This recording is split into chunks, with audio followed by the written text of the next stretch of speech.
जहां तक मुझे पता है 2024 का चुनाव भी लड़ेंगे लगभग 20 सीटों पे। 20 सीटों पर 20 सीटों पे ये चुनाव लड़ेंगे। 2024 में प्रशांत किशोर 20 सीटों पे 20 सीटों पे चुनाव भी लड़ेंगे ये। और आपको जानना है कि जनसुराज कहाँ से चुनाव लड़ सकती है, तो उसका सीधा सीधा जवाब है कि जहाँ जहाँ पदयात्रा जिन जिलाओं से जा चुकी है, जिन लोकसभा से, वहीं पे चुनाव लड़ा जाएगा। मुझे नहीं लगता है कि समाज सेवा नाम की कोई चीज़ अभी जिंदा है इस वक्त में। आज 2023 में हम लोग बैठे हैं, कोई भी अगर समाज सेवा भी करता है तो उसके पीछे उसका एक लाभ जुड़ा होता है, उसको कुछ चाहिए होता है।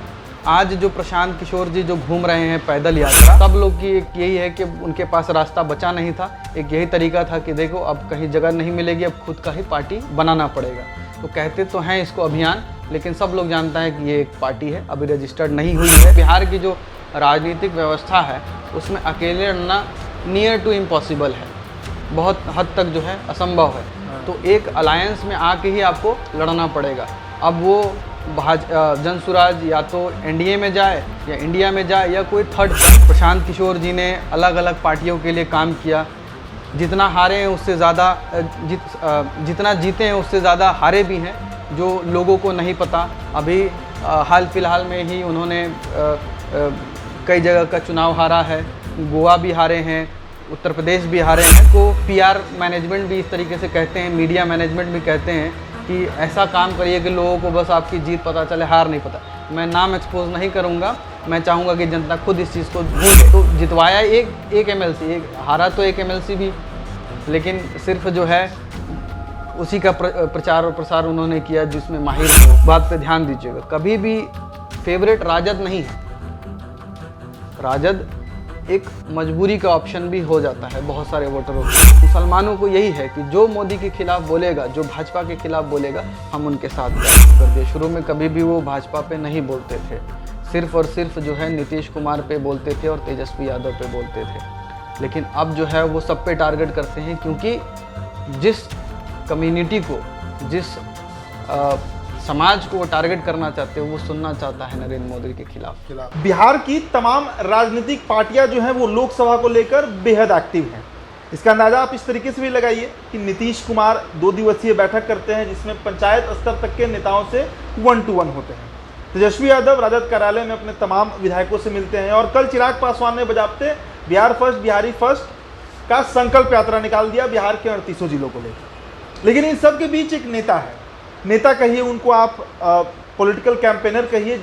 प्रशांत किशोर की हम बात कर रहे हैं। जनसुराज यात्रा पर वो पिछले कई महीनों से, पिछले साल अक्टूबर से, अब तो कहिए कि 1 साल होने को जा रहा है, पदयात्रा पर निकले हुए हैं। बिहार के कई जिलों का भ्रमण कर चुके हैं, जिला क्या गांव तक का भ्रमण कर रहे हैं।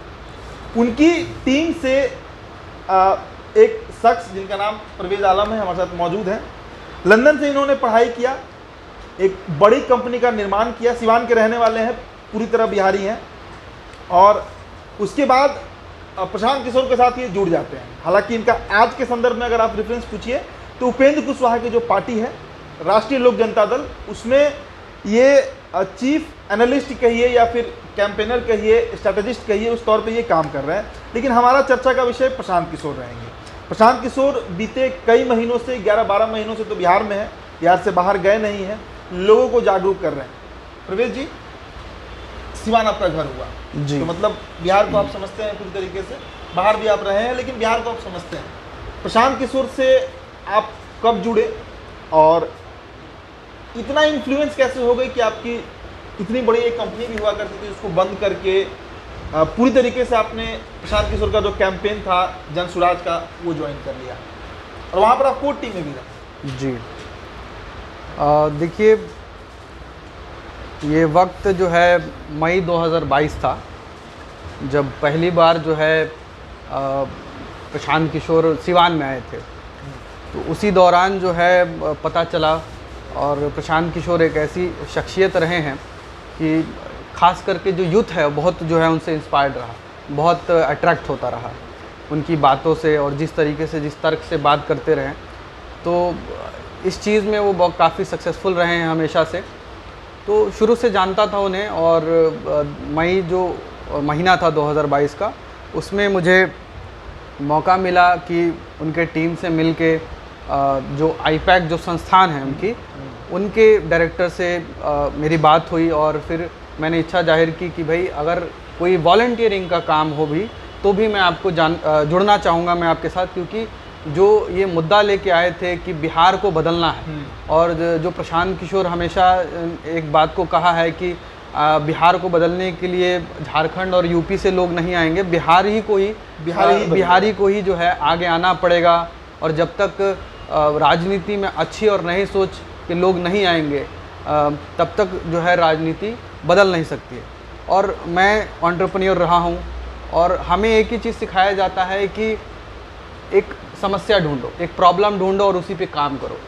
तो मुझे लगा कि इस देश का या बिहार का ही सबसे बड़ा जो प्रॉब्लम है वो है पॉलिटिक्स, और अगर मुझे कुछ बिहार के लिए करना है तो वो होगा कि पॉलिटिक्स को सुधारा जाए, अच्छे लोगों को पॉलिटिक्स में लाया जाए। तो यही चीज़ मेरा इंस्पिरेशन रहा कि भाई एक आदमी आया है जो इस तरीके की बात करता है, तो चलो अपना सब कुछ छोड़ छाड़ के प्रशांत किशोर के साथ जुड़ते हैं। कितने तो दिनों तक आप उनके साथ रहे? मैं लगभग 1 साल उनके साथ रहा हूँ, अलग अलग। फिर मैंने उनका साथ छोड़ दिया। अभी कुछ महीने हो रहे हैं मुझे उनका साथ छोड़े हुए, और अभी फ़िलहाल जैसा आपने बताया कि मैं राष्ट्रीय लोक जनता दल में एक उपेंद्र कुशवाहा जी के साथ में जुड़ा हुआ हूँ और रणनीति बनाता हूँ उनके पार्टी के लिए। अच्छा, स्किप करने का कोई स्पेसिफिक कारण? देखिए क्या रीज़न रहा है एग्जैक्टली मुझे किसी पे टीका टिप्पणी नहीं करनी चाहिए, लेकिन ये दिखा मुझे कि बहुत से ऐसे पुराने लोग काम कर रहे थे उनके साथ। जब प्रशांत किशोर पीके नहीं जाने जाते थे, जब सिर्फ और एक साधारण प्रशांत किशोर थे, तब से उनके साथ लोग जुड़े हुए थे। तो मैंने ये देखा कि जब उनकी कोई इज्जत नहीं है, उनकी कोई औकात नहीं है जनसुराज में, तो मैं किस खेत की मूली हूँ। तो इससे पहले कि ये चीज़, जो एक कहावत है हमारे यहाँ, लिखो और फेंको, एक पेन है, लिखो फेंको, कि बस जब तक उस चीज़ की ज़रूरत है आपने इस्तेमाल किया और फेंक दिया। तो मुझे ये समय पे लगा कि इससे पहले कि मेरे साथ भी ऐसा हो, सही समय देख के अपना रास्ता बदल लिया जाए। तो इसीलिए मैंने जो है कुछ महीने पहले जो है ये आईपैक की संस्थान और प्रशांत किशोर जी का साथ छोड़ दिया। डिटेलिंग में नहीं जाएंगे, हम जनसुराज पर बात कर लेते हैं जी। जनसुराज एक बहुत बड़ा अभियान बिहार में चल रहा है, मीडिया के नज़र में है, लोगों के नज़र में है, और अब लोग जानने लगे हैं कि जनसुराज यात्रा बिहार में चल रहा है। जनसुराज का मुख्य उद्देश्य, कि आप उस कोटि में रहे हैं, क्या चर्चा होता था? जनसुराज का आउटपुट क्या होना है अगले 2 साल 5 सालों में? प्रशांत किशोर क्या सोच रहे हैं बिहार को लेकर, या खुद अपने बारे में, क्योंकि कोई भी राजनीति में है तो महत्वाकांक्षा रखता ही है। अगले 2-4-5 सालों में जनसुराज के मार्फत प्रशांत किशोर करना क्या चाह रहे हैं बिहार में? क्या सच में सत्ता परिवर्तन उनका मुख्य ध्येय है, या फिर और भी कोई कारण है? क्योंकि इस बार लोकसभा में भी हो सकता है कि किस्मत आजमाए 2-4 सीटों पर। देखिए, बहुत ही स्पष्ट तरीके से इस चीज़ को बताऊंगा। हो सकता है बहुत लोगों को सुन के बात गलत भी लगे, लेकिन मुझे नहीं लगता है कि समाज सेवा नाम की कोई चीज़ अभी ज़िंदा है इस वक्त में। आज 2023 में हम लोग बैठे हैं, कोई भी अगर समाज सेवा भी करता है तो उसके पीछे उसका एक लाभ जुड़ा होता है, उसको कुछ चाहिए होता है।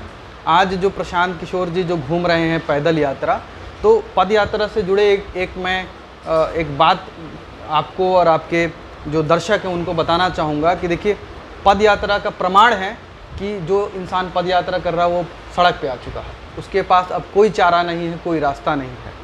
प्रशांत किशोर जी ने अलग अलग लंबा चौड़ा पद यात्रा की। हाँ, तो मैं अभी जो है प्रशांत किशोर जी पे ही रहूँगा।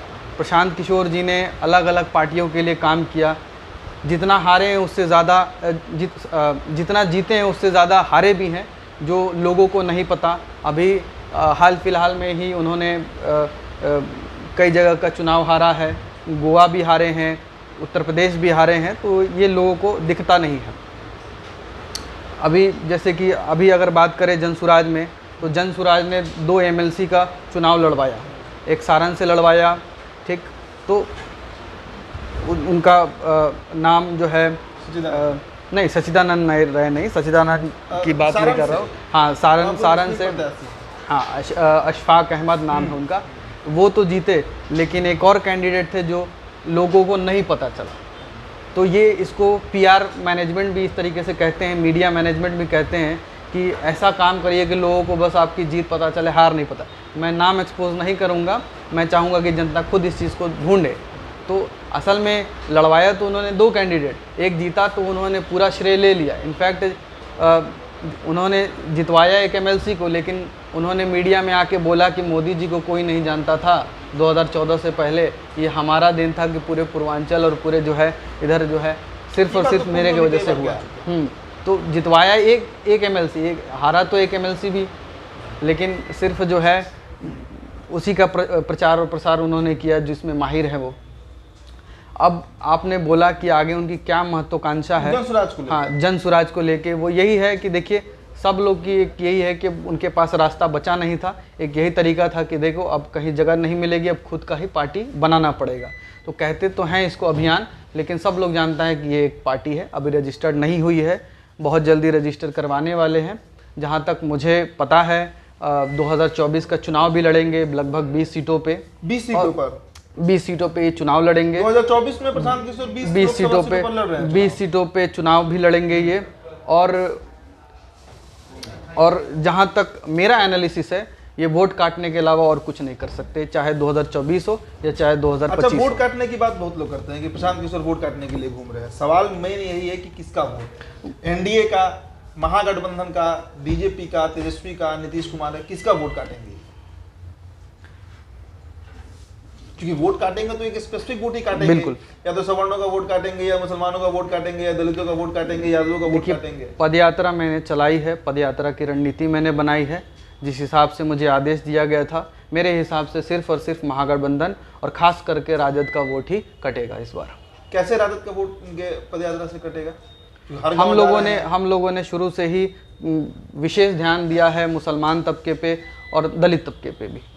तो मेरे हिसाब से एक मुसलमान वोट की बात किया जाए तो बिहार में वो राजद के अलावा और जदयू के अलावा किसी को वोट नहीं देता, खास करके तो राजद को ही वोट मिलता है इस चीज़ का। तो सीधी सीधी बात है, अगर हम उस पर टारगेट कर रहे हैं तो वो राजद का ही वोट कटेगा। अब चाहे कितना भी काटने में हम लोग जो है या प्रशांत किशोर उस चीज़ में सफल रहें। जी, 20 लोकसभा की आप बात करें कि 20 लोकसभा सीट पर वो चुनाव लड़ेंगे। अगर देखा जाए तो अभी तक वो शाहाबाद के क्षेत्र में प्रशांत किशोर को खास, क्योंकि है वो शाहाबाद के, बक्सर के हैं, लेकिन शाहाबाद में उनका बहुत ज्यादा नहीं, वो बक्सर से नहीं है, वो रोहतास से हैं। हाँ, लेकिन उनका आवास डुमरांव में भी है, पैतृक आवास उनका ससुराल के पास। अब ये बताइए कि शाहाबाद में वो बहुत मूवमेंट नहीं किए, मगध के क्षेत्र में बहुत मूवमेंट नहीं किए हैं, चंपारण और जो मिथिला का क्षेत्र है उधर ही वो ज्यादा घूम रहे हैं। तो क्या उधर ही का वो सीट होगा सर? अब देखिए, पहली बात यह है कि अगर सीट आपको जानना है कि जनसुराज कहाँ से चुनाव लड़ सकती है, तो उसका सीधा सीधा जवाब है कि जहाँ जहाँ पदयात्रा जिन जिलाओं से जा चुकी है, जिन लोकसभा से, वहीं पे चुनाव लड़ा जाएगा। विधानसभा को लेकर भी कोई रणनीति थी जनसुराज की या फिर प्रशांत किशोर की? देखिए, क्योंकि क्षेत्रीय दल हैं सारे, चाहे जनसुराज हो, जदयू है, राजद हो, सब क्षेत्रीय दल है। तो मेन तो लड़ाई हमारी विधानसभा की होगी जो 2025 में है। तो मेन देखा जाए तो 2025 की ही लड़ाई होगी, चाहे किसी में भी हो। लेकिन प्रशांत किशोर के अगर वीडियोस को देखें या उनके भाषणों को सुने तो वो कहीं से भी अभी तक, जैसा आप बता रहे हैं कि वो अल्पसंख्यकों का वोट काटना चाहते हैं, दलितों का वोट काटना चाह रहे हैं, मतलब सीधे तरीके से आरजेडी के वोटर्स को, लेकिन टारगेट पे उनके नरेंद्र मोदी भी आते रहते हैं, बीजेपी के भी नेता उनके टारगेट पे आते रहते हैं। हाँ, बिहार बीजेपी के नहीं आते हैं लोग, लेकिन नरेंद्र मोदी आते हैं टारगेट पे उनके। तो शुरू में जब ये कैंपेन जो है, ये अभियान शुरू हुआ जनसुराज, तो जब हम लोगों ने हमेशा जनता से जुड़े रहे, हम लोगों का जो जिम्मेदारी था वो फील्ड से ही जुड़ा हुआ था। तो जब हम लोगों के पास जाते थे तो लोग हमें 2 बात कहते थे। एक तो ये कि आप कभी भी नरेंद्र मोदी और बीजेपी के बारे में नहीं बोलते हैं, तो क्या आप भाजपा की बी टीम हैं? तो इस चीज़ को जब से हम लोगों ने बताया, अगर आप शुरू में उनके भाषण को देखेंगे और अब के भाषण में देखेंगे, तो उन्होंने इस फीडबैक को बहुत अच्छे से लिया और इस पे काम करना भी शुरू कर दिया। शुरू में कभी भी वो भाजपा पे नहीं बोलते थे, सिर्फ और सिर्फ जो है नीतीश कुमार पे बोलते थे और तेजस्वी यादव पे बोलते थे। लेकिन अब जो है वो सब पे टारगेट करते हैं, क्योंकि जिस कम्युनिटी को, जिस समाज को वो टारगेट करना चाहते हैं वो सुनना चाहता है नरेंद्र मोदी के खिलाफ। और इसको और आसानी से अगर आप समझना चाहें तो देखिए, मुसलमान जो वोट है, मुसलमानों का वोट, उनका कोई एक तय ये नहीं होता है कि हम इसे ही वोट देंगे। बिहार में तो लगभग तय ही है, आरजेडी को देते हाँ, हैं लोग। वो उसे वोट देता है जो बीजेपी और नरेंद्र मोदी के को हरा सकता है। इस बात पे ध्यान दीजिएगा, कभी भी फेवरेट राजद नहीं है। राजद एक मजबूरी का ऑप्शन भी हो जाता है बहुत सारे वोटरों के लिए। मेन प्रायोरिटी या उनका डिसीजन मेकिंग जो फैक्टर होता है वो यही होता है कि हम उसे ही वोट देंगे जो भाजपा और नरेंद्र मोदी को हराएगा। अब चाहे वो जदयू हो, क्योंकि देखिए मुसलमान वोट जो है सिर्फ राजद का तो है नहीं, वो जदयू को भी है, अच्छा खासा वोट जदयू को भी जाता है, राजद को भी जाता है। तो मुसलमानों को यही है कि जो मोदी के खिलाफ बोलेगा, जो भाजपा के खिलाफ बोलेगा, हम उनके साथ जाएंगे। अच्छा, एक खबर बीच में ये भी चल रहा था कि प्रशांत किशोर जो है उनका अलायंस अवैसी से हो सकता है। पप्पू यादव एक नया तरह का गठबंधन भी बन सकता है बिहार में, अगर थर्ड फ्रंट की बात की जाए, क्योंकि मेन लड़ाई जो है वो एनडीए और महागठबंधन है। इस खबर में क्या सत्यता है? देखिए, इस खबर के बारे में मुझे बहुत ज़्यादा जानकारी है नहीं। बता रहे हैं, शिवहर का कई वीडियो हमने देखा, या फिर शिवहर में मुसलमान वोट अच्छी संख्या में है, वहाँ पर ज़्यादातर फोकस प्रशांत किशोर का मुसलमानों के ऊपर रहा है, या उनके जो कार्यकर्ता हैं, उनके जो टीम के लोग हैं। तो एक अलायंस ऐसा भी बिहार में बनाना चाह रहे हैं प्रशांत किशोर, जिसमें सवर्ण हो, जिसमें मुस्लिम हो, और एक नई तरह की गठबंधन की तलाश में भी प्रशांत किशोर लगे हुए हैं। देखिए, पहली बात तो ये है कि इस खबर के बारे में मुझे बहुत ज़्यादा जानकारी नहीं है, तो इसके बारे में मैं कुछ बता नहीं पाऊँगा।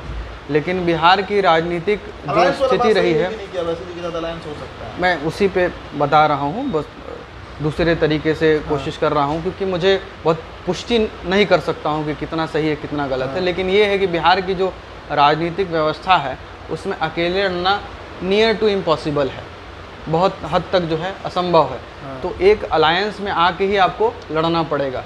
अब वो जनसुराज या तो एनडीए में जाए या इंडिया में जाए या कोई थर्ड फ्रंट बना सकते हैं, तो ये एक संभावना हो सकता है। लेकिन अब थर्ड फ्रंट बनाएंगे ही बनाएंगे, इस चीज़ की पुष्टि मैं नहीं कर सकता हूं, क्योंकि मुझे इस बारे में बहुत ज़्यादा जानकारी नहीं है।